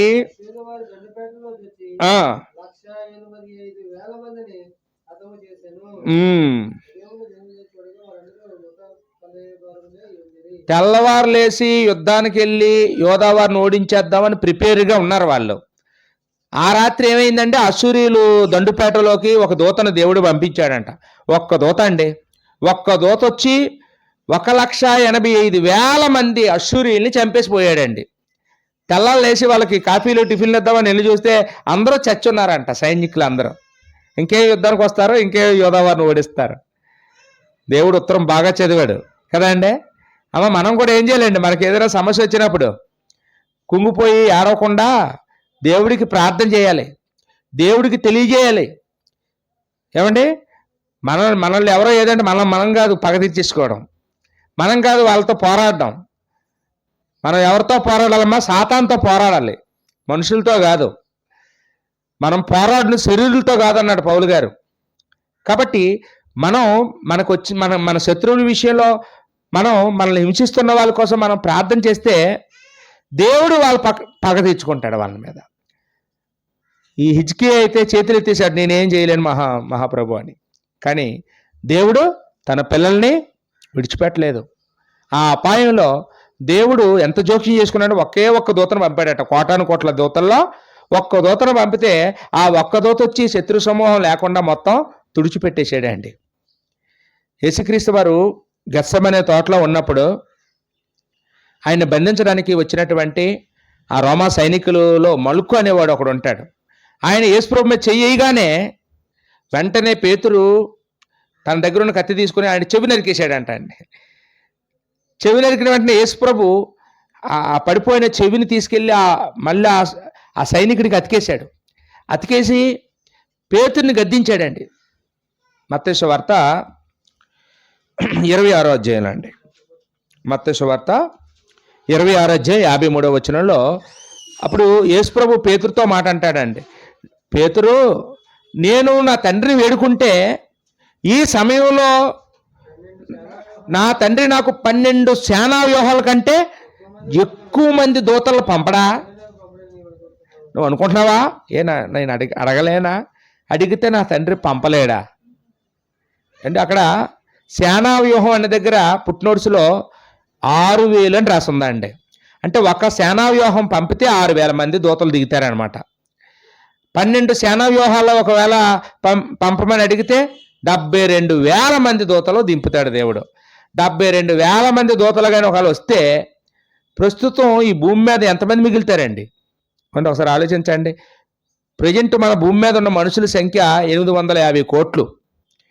ఏమండి, 72,000 దూతలు వస్తే ఒక దూత 1,85,000 మందిని చంపేస్తే ఒకసారి చిన్న నోట్ లెక్క వేసుకోండి, చూద్దాం ఎవరైనా మిగులుతామండి. ఏమండి, అంటే దేవుడి దగ్గర అంత సైన్యం ఉంది. ఆ రోజు ఆ అశ్షూరీయుల చేతిలో నుండి కాపాడడానికి ఒక దూత సరిపోయాడండి. దేవుడికి అసాధ్యమైనది లేదు. నా వెనకతలో 100 మంది ఉన్నారు, 200 మంది ఉన్నారని ఎప్పుడు కూడా మనం అవి చూసుకోకండి. మనుషులు చూడకండి. ఏమండి, మనం రాజులు నమ్ముకోవద్దు, మనుషులు నమ్ముకోవద్దు. ఎవరు నమ్మాలమ్మా? ఎవరిని ఆశ్రయించాలి? దేవుడిని ఆశ్రయిస్తే దేవుడు ఏమండి మనల్ని కాపాడుతాడండి, మనల్ని ఆదరిస్తాడు. మనుషులు అప్పటి వరకు ఉంటారు. బెల్లం చుట్టూ చీమల్లాగా, బెల్లం ఉన్నప్పుడు చీమలు ఉంటాయి, తర్వాత ఉండవు. కష్టానికి ఎవరు ఉండరు. నిన్ను కష్టంలోనూ నష్టంలోనూ ఆపదలోనూ నిన్ను విడవక ఎడబాయక నిన్ను కాపాడేవాడు ఎవరంటే, ఆపదలో ఆదుకునేవాడు ఎవరమ్మా? దేవుడండి. అందువల్ల మనం ఎప్పుడూ మనుషుల మీద ఆధారపడకుండా దేవుడి మీద ఆధారపడదామండి. దేవుడి మీద ఆధారపడదాం. మన కడుపును పుట్టిన పిల్లల మీద కూడా ఆధారపడొద్దండి, దేవుడి మీద ఆధారపడదాం. తాళి కట్టిన భర్త మీద కూడా ఆధారపడకండి, దేవుడి మీద ఆధారపడండి. భార్య మీద ఆధారపడకండి, తల్లిదండ్రుల మీద ఆధారపడకండి, ఎవరి మీద ఆధారపడకండి. అన్నదమ్ముల మీద వద్దు, అక్కచెల్లుల మీద వద్దు. దేవుడి మీద ఆధారపడితే దేవుడు ఖచ్చితంగా మనల్ని ఎట్టి శ్రమల్లోనే అయినా మనల్ని ఆదరించగలడండి. దేవుడు మనకి సహాయం చేయగలడని ఈ మాట బట్టి మనం నేర్చుకోగలుగుతామండి. ఈ ఉత్తరాన్ని హిజ్కియా దేవాలయంలో పెట్టిన సందర్భం, 1,85,000 మందిని చంపి వెళ్ళిన సందర్భం యెషయా గ్రంథంలో ఉందండి. యెషయా గ్రంథం 37 అధ్యాయము 14 నుంచి, యెషయా గ్రంథం 37 అధ్యాయం 14 నుంచి 36 వరకు మనం చదువుకుంటే, అంటే ఇదే సందర్భం 2 చోట్ల ఎందుకు ఉందంటే, ఈ హిజ్కియా రాజు కాలంలోనే యెషయా గారు కూడా ప్రవక్తగా పనిచేశారు. కాబట్టి ఈ యెషయా గారు తన గ్రంథంలో ఈ స్టోరీ రాశాడండి. రాజుల గ్రంథంలోనూ రాయబడింది, యెషయా గ్రంథంలోనూ రాయబడింది. అంటే చూడండి ఎంత సమకాలికులు, ఒకే సమకాలికులు ఇదే స్టోరీని యాజిటీజ్గా రాసినట్టుగా మనం ఇక్కడ చూస్తూ ఉన్నామండి. రైట్. ఇక 7వ సందర్భం, దానియేలు గ్రంథం 3వ అధ్యాయము 28వ వచనం చదువుదామండి. దానియేలు గ్రంథం 3వ అధ్యాయము 28వ వచనం. ఆయన తన దూతలను పంపి తన దాసులను రక్షించెను అన్నాడు. ఎవరు మాట్లాడుతున్నారో తెలిసి మాట? ఒక అన్యుడు, ఒక నెబుకద్నెజరు, ఒక బబులోను చక్రవర్తి. అంతకుముందు ఏం జరిగింది? ఈ సందర్భం గురించి మనం ఆలోచిస్తే, ఈ నెబుకద్నెజరుకి ఒక గర్వం ఎక్కువైందండి. గర్వం ఎక్కువయ్యి, ఇంత సంపాదించాను కదా, నాకు అసలు పేరు లేదు, ప్రఖ్యాత లేదు, నాకు గుర్తింపు లేదు, గౌరవం లేదు, ఓ పని చేద్దాం, నేను బంగారంతో నా ప్రతిమను చేయించుకుంటాను. అప్పుడు ఈ దేశంలో ఉన్న వాళ్ళందరూ, నా బానిసలు అందరూ కూడా వచ్చి ఈ ప్రతిమకు మొక్కాలి. అలా ఎవరైతే మొక్కుతారో వాళ్ళు బతకనిస్తాను, ఎవరైతే మొక్కరో వాళ్ళని అగ్నిగుండంలో వేయిస్తాను అని ఒక ఆలోచన చేశాడండి. అనుకున్నంతట్లోనే బంగారంతో ఎత్తైన ప్రతిమని చేసుకున్నాడు. ఇంకా దేశంలో వాళ్ళందరూ వచ్చి అక్కడ మొక్కి వెళ్ళాలన్నమాట. అందరూ మొక్కుతున్నారు కానీ ఒక 3 యవనస్తులు మొక్కడం లేదు. ఎవరు వాళ్ళు అంటే షడ్రకు, మేషకు, అబేద్నెగో అనే యోధా బాలురు. వాళ్ళ పేర్లు మార్చబడ్డాయి, అందుకని అలా చెప్పుకుంటున్నాం. అయితే ఎందుకు మొక్కలేదు మీరు అంటే, మీ యూదులు మేము మొక్కం అంటున్నారండి.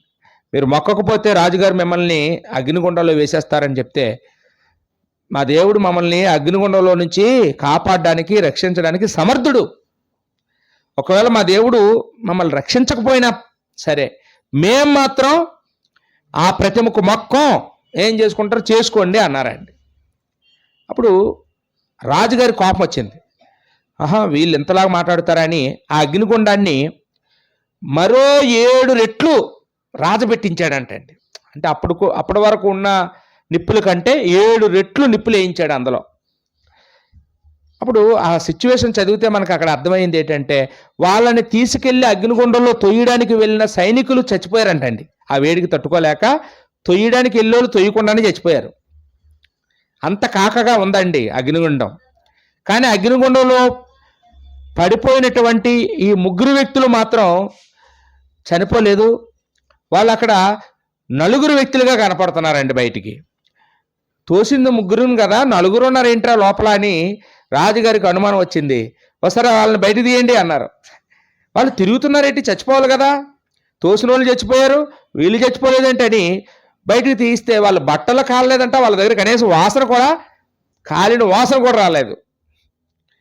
ఇప్పుడు ఆ సందర్భంలో రాజుగారు మాట్లాడుతున్నారండి, వీళ్ళు దూతను దేవుడు పంపించి వీళ్ళని కాపాడాడురా, కాబట్టి వీళ్ళ దేవుడే నిజమైన దేవుడు, వీళ్ళ దేవుడే పూజార్హుడు, ఈ దేవుడిని మనందరమే పూజిద్దాం, నా ప్రతిమని చిన్న బెన్నం చేసి పారేయండి, నా ప్రతిమకి ఎవడో మొక్కొద్దు అని నిర్ణయం తీసేసుకున్నాడంటండి రాజు.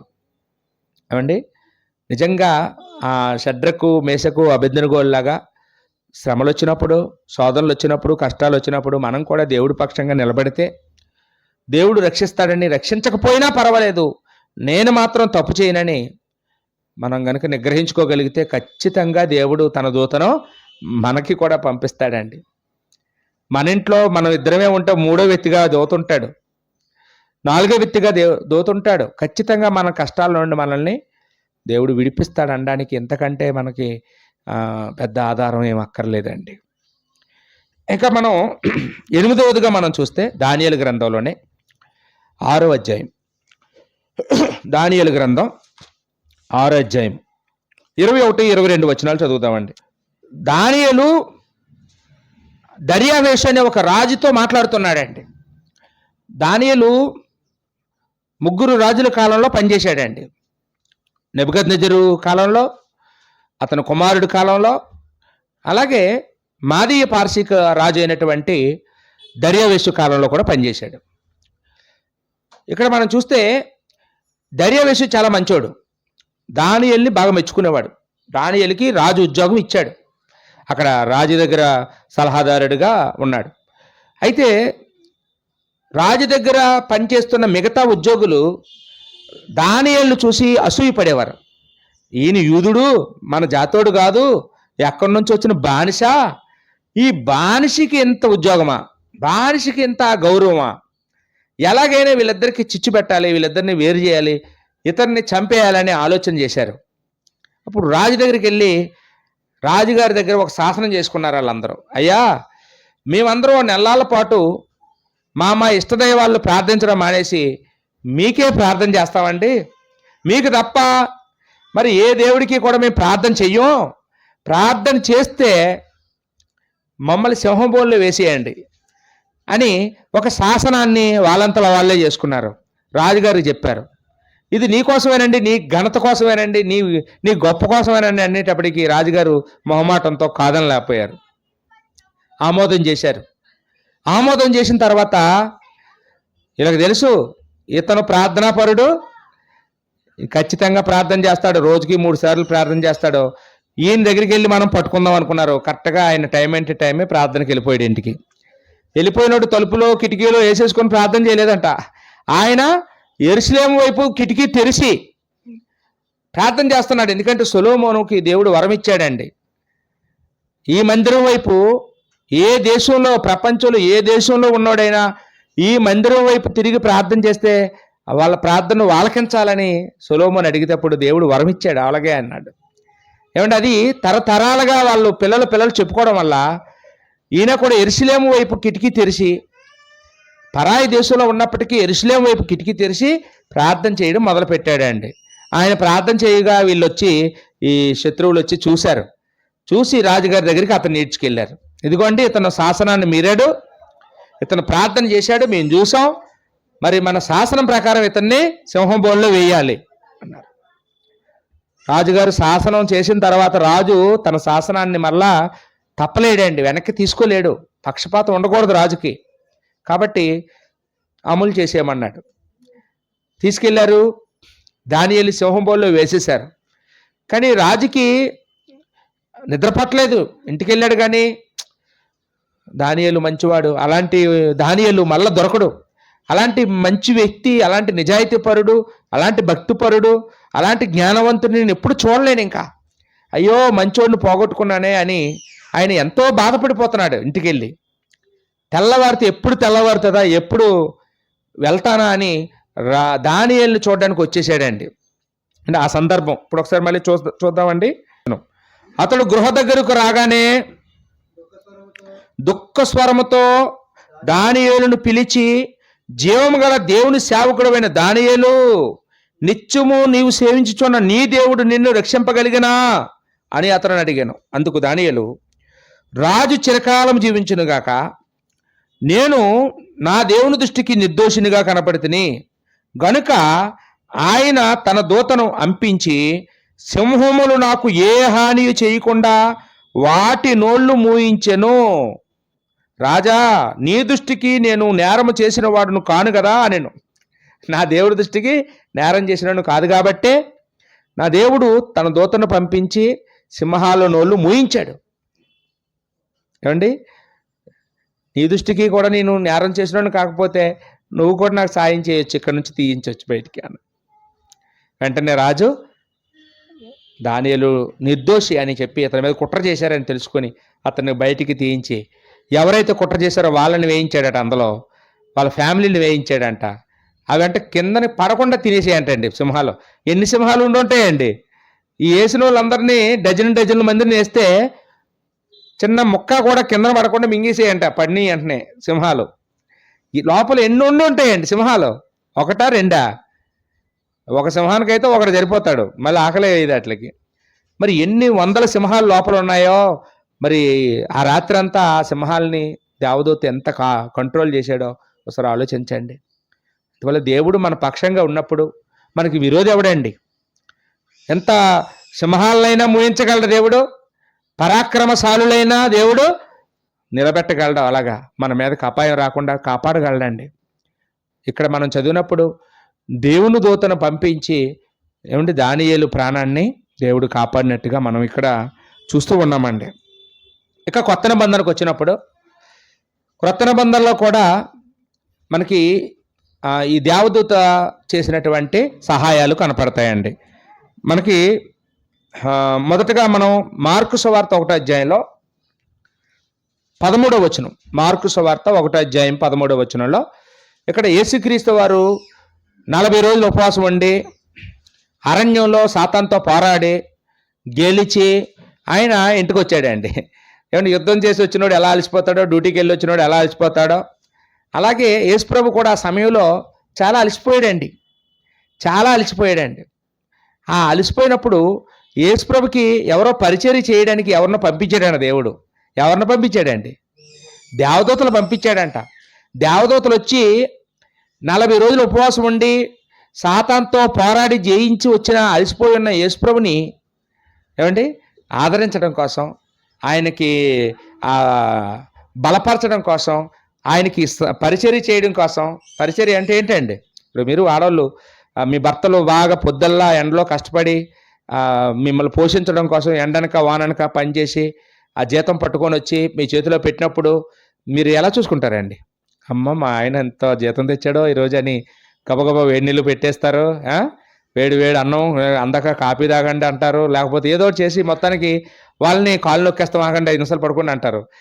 ఎందుకండి ఇవన్నీ చేస్తారు అని? ఎంత కష్టపడ్డాడో మా కోసమే ఇంత యాతన పడుతున్నాడు అని అదంతా ఆ రోజు ఖచ్చితంగా ఉంటుందండి. నెలాఖరున ఉండదు, కానీ జీతం తెచ్చిన రోజు మాత్రం చాలా గౌరవాలు గట్టిగా ఉంటాయి. నాకు తెలిసి ఆడవాళ్ళందరూ యేసుప్రభుకి పరిచర్య చేయడానికి ఎవరున్నారండి? అప్పటికి శిష్యులు కూడా లేరు ఇంకా. ఏమంటే ఆయన ఒంటరోడు, అన్నదమ్ములా విశ్వాసం లేనోళ్ళు, కుటుంబ సభ్యులు ఎవరా లేరు. ఆయన ఏకాకండి, ఒంటరోడండి. ఆయన కాళ్ళు ఎవరు నొక్కుతారు? ఆయనకి వేడి నీళ్ళు ఎవరు పెడతారు? ఆయన ఎవరు కూర్చోబెడతారు, ఎవరు పడుకోబెడతారు? ఆయనకి ఎవరు లేరండి. ఆ సమయంలో దేవుడు ఆకాశం నుంచి దూతలను దించాడంటండి. వాళ్ళు పరిచర్య చేశారండి. ఎంత గొప్ప కార్యం అండి చూడండి. కాబట్టి మనం ఒంటరిళ్ళం కాదండి. మనం ఒంటరి వాళ్ళమని ఎప్పుడు దిగులు పడొద్దు. మనకు ఎవరూ లేరని ఎప్పుడు కూడా అసహనానికి గురవద్దు. ఖచ్చితంగా దేవుడి మీద మనం ఆధారపడితే, దేవుడి పని మనం చేస్తే ఖచ్చితంగా దేవుడు మన పని చేస్తాడు, మనకి సహాయం చేయడం కోసం తన దూతల్ని పంపిస్తాడని అనడానికి ఇంతకంటే గొప్ప ఆధారం అక్కర్లేదండి. ఏమంటే ఇదే విషయాన్ని మనం మత్తయి సువార్త 4:11 కూడా చూస్తాం. మత్తయి సువార్త 4:11 చదవక్కర్లేదు. ఏమండి ఇక పదవ ఆధారం మనం చూద్దామండి. అపోస్తుల కార్యములు 12:7 చూద్దామండి. అపోస్తుల కార్యములు 12:7. ఏమంటే ఇక్కడ సందర్భం ఏంటంటే హేరోదు రాజు అప్పటికే యాకోబుని తల నరికించేసి చంపేశాడండి. సువార్త చేస్తున్నాడని, యేసుప్రభు గురించి ప్రకటిస్తున్నాడని. అప్పుడు మరనాడు పేతురుని చంపుదాం అనుకుంటే ఆ రోజు విశ్రాంతి దినం వచ్చింది. విశ్రాంతి దినం నాడు యూదులు ఎవరో పని చేయకూడదు, అలాగే ఎవరిని కూడా శిక్షింపకూడదు ఆ రోజు. కాబట్టి విశ్రాంతి దినం గడిచిపోయిన తర్వాత ఆదివారం నాడు ఇతను చంపుదాంలే అని డేట్ ఫిక్స్ చేసేసాడు. తెల్లారితే నీకు మరణం, నీ తల నరికేస్తారు అని చెప్తారు సైనికులు వచ్చి. మనకే కనుక అలాంటి సిచ్యువేషన్ వస్తే ఇప్పుడు అంత, ఎందుకంటే రేపు ఆపరేషన్ అంటేనే మనకి ఈరోజు బీపీ పెరిగిపోద్ది. మళ్ళీ అతక్కను మన ఏదో టెస్ట్ కానీ తీసుకెళ్తే ఆ మిషన్లోకి పెడతారంటే లేచి వచ్చేసిందంట ఆవిడ. నేను ఉండలేను బాబోయ్ నా భయం అని. అదేం చెయ్యరండి, ఏమి అవదమ్మా అని చెప్పినా భయపడిపోయిందంట ఈవిడ. సహజంగా మనకి ఈ వైద్య పరీక్షలు అంటేనే భయం వేస్తుంది. అలాంటిది తెల్లారితే ఆయనకి మరణశిక్ష, కానీ ఆయన గాఢ నిద్రపోతున్నాడు అంటండి. నాకు అదే అర్థం కాదు ఎప్పుడు చదివినా. ఈయనకి ఎలాగరా తెల్లారితే చావు అని తెలిసాక కూడా ఎంత నిద్ర వస్తుంది అని. మహానుభావులకి కొందరికి అలాగ నిద్ర వస్తుంటుంది. ఏమండి నిద్రపోతున్నాడంట. ఈయన కోసం సంఘం అత్యాసక్తితో ప్రార్థన చేస్తున్నారంట. పేతురుని ఎలాగైనా కాపాడాలి దేవుడు, పేతురు రక్షించాలి, పేతురు విడుదల అవ్వాలి, పేతురికి మరణశిక్ష విధించకూడదు అని సంఘం ప్రార్థన చేస్తున్నారంట. దేవుడు సంఘం ప్రార్థన ఆలకించి చెరసాలలో నిద్రపోతున్న ఆ పేతురు దగ్గరికి ఒక దూతను పంపించాడండి. అంటే ఇదంతా మాయ, ఇదంతా కళ, ఇదంతా దర్శనం అనుకుంటున్నాడంట. నన్ను ఎవరు కాపాడుతారు, ఇలాంటి పరిస్థితుల్లో ఎవరో కాపాడలేరు, నన్ను ఎవరు బెయిల్ ఇచ్చి తీసుకెళ్ళలేరు, ఇంకా నాకు మరణమే అనుకుంటున్నాడు ఆయన. అనుకుంటుంటే దేవదూత వచ్చినట్టు, సంఖ్యలు అయ్యంతలయ్యి ఊడిపోయినట్టు, తలుపులు అయ్యంతలయ్యి తెరుచుకున్నట్టు, సైనికులందరూ అలా నిలబడి ఉన్నా వాళ్ళు ఎవరో పట్టించుకోలేనట్టు, ఎవరో ఇతన్ని తీసుకుని 4 రోడ్లు జంక్షన్లో తీసుకెళ్ళినట్టు అనిపిస్తుంది ఇతనికి. కానీ ఇదంతా భ్రమ, ఇదంతా ఇల్యూజినేషన్ అనుకుంటున్నాడు ఆయన. ఇంతకీ అక్కడికి వెళ్ళిన తర్వాత సడన్గా దేవదూత మాయమైపోయాడంటండి 4 రోడ్ల జంక్షన్లో అతను వదిలేసి. అప్పుడు ఆయనకి అర్థమైంది, ఇది నిజమే, నిజంగా దేవదూత నన్ను ఆ చెరసాలలో నుంచి విడుదల చేశాడని అక్కడి నుంచి తన ఇంటికి వెళ్ళిపోయాడు అనమాట అండి. ఏమంటే ఇక్కడ మనం చూసినప్పుడు ఎంత అద్భుతం అండి. తెల్లారితే అతనికి మరణశిక్ష విధిస్తారు, ఎవ్వరూ కాపాడడానికి వెళ్ళలేదు, కేవలం సంఘం చేసిన ప్రార్థనే ఏమంటే దేవుడు ఆలకించి తన సేవకుడైన పేతుర్ని కాపాడాడండి. ఒకప్పుడు యేసుప్రభు చెప్పాడు, నేను నా తండ్రిని వేడుకుంటే 12 సేనా వ్యూహాలను దేవుడు పంపడా అని.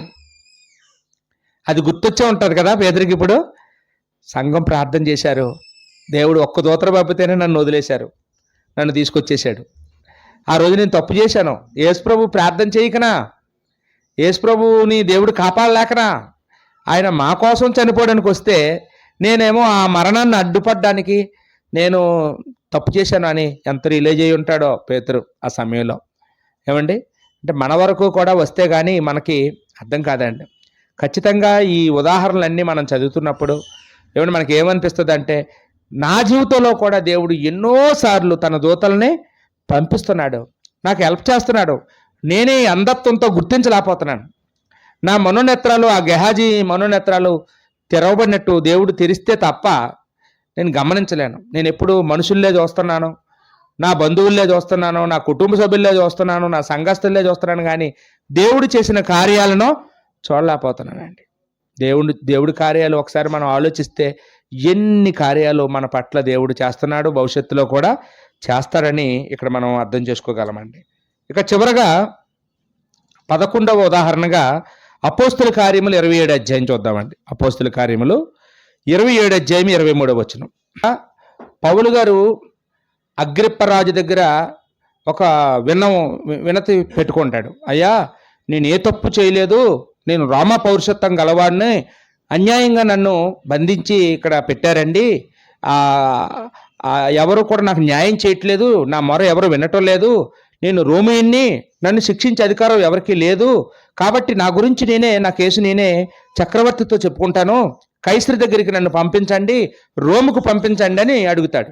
అప్పుడు అతను వినతిని ఆయన అంగీకరించి కొంతమంది ఖైదీలు రోముకి వెళ్తున్నారు. ఆ ఖైదీలతో పాటు పౌల్ని కొంతమంది సైనికుల్ని ఇచ్చి ఆ ఓడలో ప్రయాణానికి తీసుకెళ్తారండి. అలా ప్రయాణం చేస్తుండగా ఆ పడవ సముద్రం మధ్యలోకి వెళ్ళిన తర్వాత బద్దలైపోతే ఎలా ఉంటుందో చూడండి. ఒక్కొక్కరు ఎంత ప్రాణభయంతో ఉంటారో, చిన్న చిన్న చెక్కలో డొక్కులో పట్టుకొని ఈతలు ఈదుతూ ఏ మొసలు వచ్చి తినేస్తుందో, ఏ పాము వచ్చి తినేస్తుందో అని ఆ చీకట్లో ఆ రాత్రప్పుడు ఆ నీటిలో ఏలాడుతూ అందరూ కేకలేస్తుంటారు. ఆ సమయంలో ఆ రాత్రప్పుడు పౌలు పెద్ద నోరు పెట్టి చెప్తున్నాడండి, నాకు గత రాత్రి కళ్ళ వచ్చింది, ఆ కళ్ళలో ఒక దేవదూత వచ్చాడు, ఆ దేవదూత వచ్చి నాకు ఏం చెప్పాడంటే, మనం ఎవరూ చచ్చిపోమంట, మనందరినీ కూడా రోమ్కి వెళ్తామంట, నాతో పాటు మీరందరూ వస్తారంట, మనందరం ఒక దీపానికి కొట్టుకెళ్తాం, మనం ఎవరు చనిపోం, మీరెవరు భయపడకండి అని చెప్పాడండి. ఏమండి, పౌలు నమ్మాడా లేకపోతే ఏదో అబద్ధం చెప్పాడా వాళ్ళందరి కోసం? ఆయన నమ్మాడు కాబట్టి దేవదూత వచ్చి చెప్పిన విషయం నమ్మాడు కాబట్టి వాళ్ళకి ధైర్యం చెప్పగలిగాడు. వాళ్ళందరూ బతికే ఉన్నారు, వాళ్ళందరూ కూడా దీపానికి వెళ్ళారు, వాళ్ళందరూ కూడా రోమికి కూడా వెళ్ళారండి తర్వాత చదివితే. కాబట్టి నిస్సహాయ స్థితిలో, అపాయకరమైన స్థితిలో, ప్రమాదకరమైన స్థితిలో పౌలు ఉన్నప్పుడు పౌల్ని ధైర్యపరిచాడు, పౌలేమో వాళ్ళందరినీ ధైర్యపరిచాడండి. దేవుని దూత పౌల్ని ధైర్యపరిచాడు, పౌలు తన చుట్టూ ఉన్న ఖైదీల్ని సైనికుల్ని ధైర్యపరిచాడు. ఏమన్నా ఇప్పుడు మనం ఏం చేయాలమ్మ? ఇక్కడ మనం నేర్చుకున్న పాఠం ఏంటండి అమ్మ? మనం అందరినీ కృంగదీసేయాలి కదండి, మన అందరికీ పిరికితనం నూరిపోసేయాలి, మనం భయపడిపోవాలి, మన చుట్టూ ఉన్న వాళ్ళు భయపెట్టేయాలి. అదే కదండి మనం చేయగలిగే పని.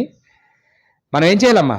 దేవుడి వాక్యం మనల్ని ధైర్యపరిస్తే మనం మన కుటుంబాన్ని ధైర్యపరచాలి, మనం మన సంఘస్థులు ధైర్యపరచాలి, ఎవరెవరు ప్రమాదాల్లో చిక్కుకుపోయారో వాళ్ళందరినీ ధైర్యపరచాలి, ఎవరెవరు కష్టాల్లో ఉన్నారో వాళ్ళ దగ్గరికి వెళ్ళి వాళ్ళు ధైర్యపరచాలి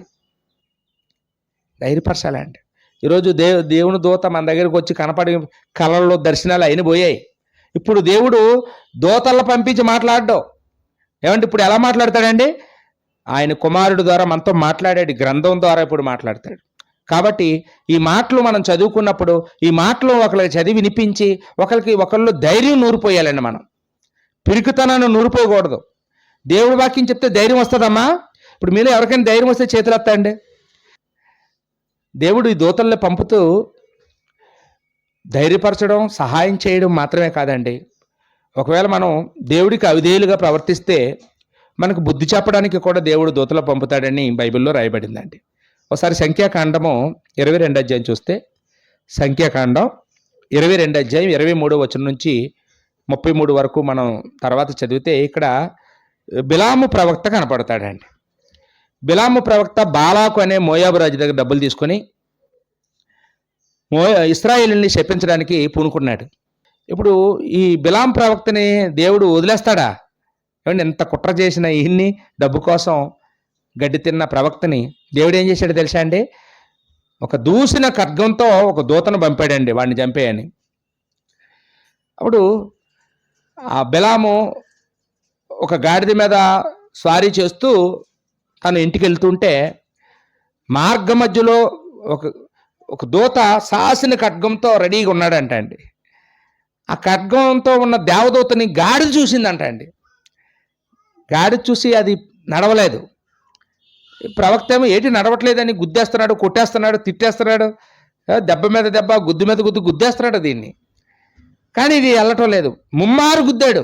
అప్పుడు మూడోసారి గాడిద కోపం వచ్చి ఆ సమయంలో దేవుడు గాడిదకి మానవ స్వరం ఇచ్చాడంటండి. ఏమండి, అందరికీ బుద్ధి చెప్పిన సేవకుడికి గాడిదతో బుద్ధి చెప్పించాడు దేవుడు. ఏమండి, నిజంగా సేవకుడు అండి ఎంతోమందికి బుద్ధి చెప్పవలసినాడు, చివరికి మనుషులతో కాదు గాడిదతో బుద్ధి చెప్పించాడండి. ఎందుకండి ఆ పరిస్థితి వచ్చింది? బుద్ధి తక్కువ పని చేసినప్పుడు. ఏమండి, అప్పుడు ఏం చెప్పిందండి? ఎదరగా ఎవడున్నారో తెలుసా నీకు? నేను ఒక అడుగెత్తి నీ సంగతి ఏమవుతుందో తెలుసా? నేను ఎందుకు వెళ్ళట్లేదో తెలుసా? నేను ఎందుకు కూర్చుండిపోతున్నానో తెలుసా? నేను అడుగేస్తే నిన్ను చంపేస్తాడని. నేను ఏనాడైనా నిన్ను ఇలాగ ఇబ్బంది పెట్టాను, ఈరోజు ఎందుకు ఇలా చేస్తానో ఆలోచించాలి కదా, కొట్టేస్తాను ఏకదాటిగా అని గాడిద స్వరమెత్తి మాట్లాడిందంట అండి. అప్పుడు ఈయన మనోనేత్రాలతో చూడగలిగాడు. ఇప్పుడు దేవదూత శాసిని ఖడ్గముతో ఎదురుగా నిలబడడం చూశాడు. గడగడ వణికిపోయాడు, మారు మనసు పొందాడు, భయపడ్డాడు. బెలాము ప్రవక్తనే క్షమించాడండి దేవుడు. బెలాము ప్రవక్తనే క్షమించాడు. ఏమండి, అంటే ఇక్కడ మనం ఆలోచించవలసింది ఏంటంటే, దేవదూతలు మనకు సాయం చేయడానికే కాదండి, మనకు బుద్ధి చెప్పడానికి కూడా వస్తుంటారు. దేవుడు మనకు సహాయం చేయగలడో, శిక్షించగలడో. ఏమండి, కాబట్టి ఎప్పుడూ కూడా మనం దేవుడి మీద మనం ఆధారపడి ఉండాలి. దేవుడికి వ్యతిరేకంగా ఎప్పుడూ ప్రవర్తించకూడదు. మనం భయభక్తులు కలిగిన వారం అయితే, ఇందాక మనం చదువుకున్న మూలవాక్యం 34 కీర్తన 7వ వచనం, యెహోవా యందు భయభక్తులు గలవారు చుట్టూ ఆయన దూతలు కావల ఉండి వారిని రక్షిస్తారు. అంతేనండి. నువ్వు ఒకవేళ నన్ను కాపాడలేదు అంటే ఒకవేళ దేవుడు ఆలస్యం చేస్తున్నాడేమో నిన్ను పరీక్షించడానికి. ఏమంటే నీ విశ్వాసాన్ని పరీక్షించడానికి దేవుడు ఆలస్యం చేస్తున్నాడు. లేదంటే మనం యెహోవా యందు భయభక్తులు కలిగి లేము. రెండే కారణాలండి. ఆయనకి భయభక్తులు కలిగి ఉంటే ఖచ్చితంగా మనకి దేవుడు సాయం చేస్తాడు. మనందరం భయభక్తులు కలిగి ఉండడానికి ప్రయత్నించేద్దామండి. ఓపికగా వాక్యమని మీకు వందనాలు చెల్లిస్తూ ముగిస్తున్నాను.